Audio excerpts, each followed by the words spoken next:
Hello दोस्तों, उड़ीसा भारत का एक खूबसूरत राज्य है जो अपने आकर्षित समुद्री तटों, दर्शनीय मंदिरों, खूबसूरत पर्यटन स्थलों के लिए सुप्रसिद्ध है। जगन्नाथपुरी मंदिर और कोणार्क का सूर्य मंदिर उड़ीसा की खूबसूरती को बढ़ा देती है। इसके अलावा उड़ीसा कृषि में धान की खेती अग्रणी राज्य है और रोमांचित कर देने वाले स्थानों के साथ साथ ऐतिहासिक स्मारकों की भी भरमार है।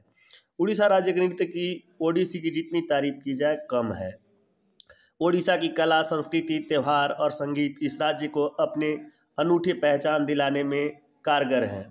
उड़ीसा घूमने के लिए सालों साल पर्यटक भारी संख्या में आते हैं और यहाँ के प्राकृतिक खूबसूरती नज़ारों को देखकर दिल खोल कर आनंद लेते हैं। यदि आप उड़ीसा के बारे में और अत्यधिक इन्फॉर्मेटिव जानकारी चाहते हैं तो हमारे इस वीडियो के अंत तक बने रहें। उड़ीसा भारत के पूर्वी तट पर स्थित एक राज्य है। 2011 से पहले उड़ीसा को हम लोग उड़ीसा के नाम से जानते थे। उड़ीसा की राजधानी कटक से बाद में चल के भुवनेश्वर को बना दिया गया। उड़ीसा का सबसे बड़ा नगर भुवनेश्वर है। यहाँ बड़ी संख्या में खूबसूरत और नक्काशीदार मंदिर होने के कारण इस प्रांत को मंदिरों की धरती के भी नाम से हम लोग जानते हैं। राज्य में 1 अप्रैल को उत्कल दिवस उड़ीसा दिवस के रूप में मनाया जाता है। उड़ीसा का इतिहास लगभग 5000 साल पुराना है। इसे गहन अध्ययन करने पर हम पाते हैं कि उड़ीसा को पहले कलिंगा और उत्कल के नाम से विख्यात था। उड़ीसा पर मुगल सल्तनत और अंग्रेजों का भी कब्जा रह चुका है। यह राज्य सन 1508 पराधीनता के जंजीरों में जकड़ा हुआ था। शायद आप नहीं जानते होंगे कि हिटलर ने दूसरे विश्व युद्ध के दौरान उड़ीसा पर कब्जा करने की योजना बनाई थी, क्योंकि हिटलर का मानना था कि उड़ीसा में बहुत अधिक प्राकृतिक पदार्थ हैं जिससे वह कोई भी जंग जीत सकते हैं। लेकिन हिटलर का यह सपना मात्र एक सपना बनकर रह गया। इसके अलावा उड़ीसा मौर्य साम्राज्य के महान शासक अशोक से संबंधित है। 261 ईसा पूर्व कलिंग युद्ध के दौरान नरसंहार देखने के बाद अशोक का हृदय व्यथित और परिवर्तन हुआ इसी स्थान पर हुआ था और उन्होंने बौद्ध धर्म को अपना लिया था। 2री शताब्दी में खारवेल और 10वीं शताब्दी तक भौमकारा वंश का शासन भी उड़ीसा पर रहा है। 13वीं और 14वीं सदी की बात करें तो 1568 तक मुस्लिम शासकों का भी यहाँ वर्चस्व देखने को मिलता था। उड़ीसा ने हैदराबाद के नवाब और मराठों का भी राज देखा है। 19वीं सदी की शुरुआत में ब्रिटिश ईस्ट इंडिया कंपनी ने शासन किया। वह 1803 ईस्वी में अंग्रेज यहाँ आए थे। बंगाल के तटीय इलाके को बिहार और उड़ीसा में बदल दिया गया था। सन 1936 में बिहार और उड़ीसा का विभाजन हो गया। उड़ीसा सन 1950 में आधिकारिक तौर पर भारत का राज्य बना। बात भौगोलिक दृष्टिकोण से करें तो क्षेत्रफल के अनुसार उड़ीसा भारत का 9वां और जनसंख्या के हिसाब से 11वां सबसे बड़ा राज्य है। उड़ीसा का कुल क्षेत्रफल 1,55,707 वर्ग किलोमीटर का है। यह राज्य पश्चिम में छत्तीसगढ़, दक्षिण में आंध्र प्रदेश, उत्तर पूर्व में पश्चिम बंगाल और उत्तर में झारखंड से घिरा है। बंगाल की खाड़ी राज्य के पूर्व में है। राज्य के आंतरिक भाग और कम आबादी वाले पहाड़ी क्षेत्र हैं। 1672 मीटर ऊंचा देवमाली राज्य का सबसे ऊंचा स्थान है। यहाँ के समुद्री इलाके और नदी की घाटियाँ दिव्य हैं। उड़ीसा की प्रमुख नदियों में महानदी, ब्राह्मणी और वसुंधरा शामिल है।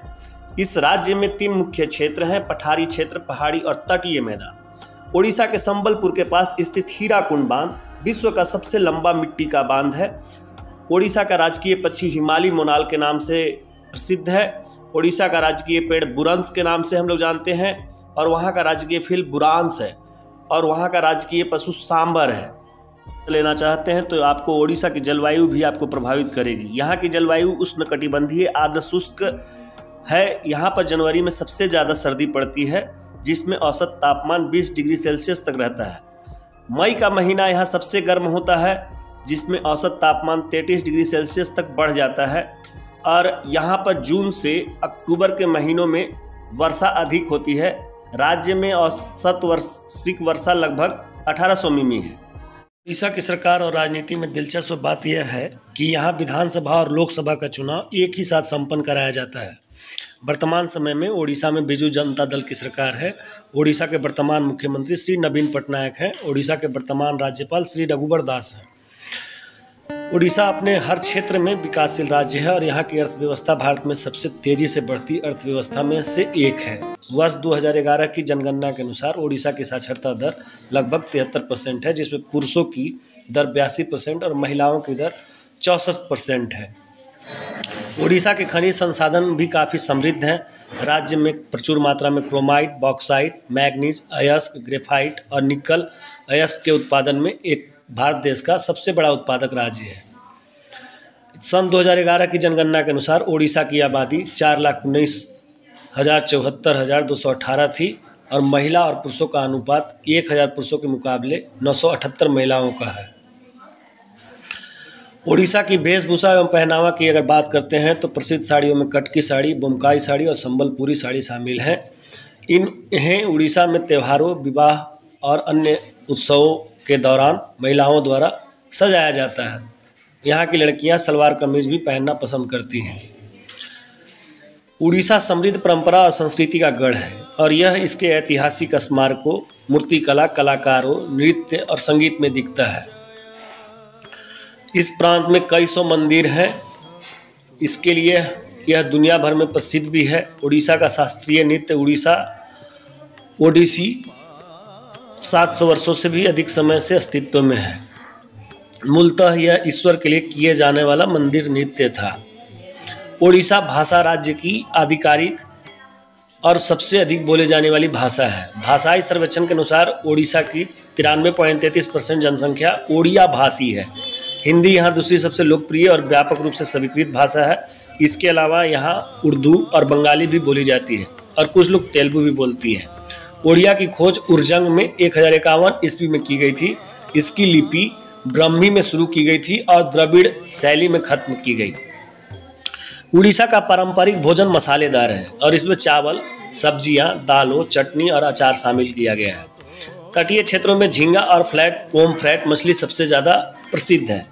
उड़ीसा मुख्य रूप से दूध से तैयार मिठाई के लिए जाना जाता है। कुछ विशिष्ट मीठे पदार्थों में रसगुल्ला, रसमलाई, चेनपुड़ा, खीरमोहन, राजभागा, रबड़ी, चिंजाहिली, रसबाली और पीठा शामिल है। उबले हुए भोजन में चावल, दाल, सब्जियां, करी और मीठे व्यंजन शामिल हैं। त्योहार हमारी भारतीय संस्कृति और परंपरा का एक बड़ा हिस्सा है। भारत की विविधता की झलक यहाँ के त्योहारों में भी नजर आती है, जो उस राज्य की समृद्धि का बखान करते हैं। ऐसा ही कुछ ओडिशा में भी देखने को मिलता है। आमतौर पर जब ओडिशा के त्योहारों की बात होती है तो इसमें केवल रथ यात्रा से जोड़कर देखा जाता है, जबकि राज्य में इससे कहीं अधिक जश्न मनाए जाते हैं, जिसके बारे में अधिकतर लोगों को पता नहीं होता। दुर्गा पूजा और रथ यात्रा के अलावा भी ऐसे कई फेस्टिवल्स होते हैं जिन्हें लेकर स्थानीय लोगों में बहुत बेहद उत्सुकता दिखाई देती है। तो चलिए आज इस वीडियो में हम आपको ओडिशा में मनाए जाने वाले कुछ कलरफुल फेस्टिवल्स के बारे में बता रहे हैं, जिन्हें जानने के बाद आप भी इन उत्सवों का हिस्सा बनना पसंद करेंगे। ओडिशा के अपने अनेक पारंपरिक त्यौहार हैं। राज्य का सबसे अनोखा त्यौहार अक्टूबर या नवंबर में मनाया जाने वाला बोईता बंदना, नौकाओं की पूजा है। ओडिशा के कुछ प्रसिद्ध मेलों में और त्योहारों में कटक की बाली यात्रा, कालीजल द्वीप, चिल्का झील, भुवनेश्वर के आदिवासी मेला, मंगल मेला, भुवनेश्वर के भगवान लिंगराजा का कार उत्सव और पूरी में रथ यात्रा शामिल है। अगर आप ओडिशा घूमने जाते हैं और वहाँ के आदिवासी जनजाति समूह के बारे में जानकारी नहीं इकट्ठा करते हैं तो आपका ओडिशा घूमना अधूरा रहेगा। तो आइए इस वीडियो में हम आपको ओडिशा के आदिवासी जनजाति समूह के बारे में विस्तार से बताते हैं।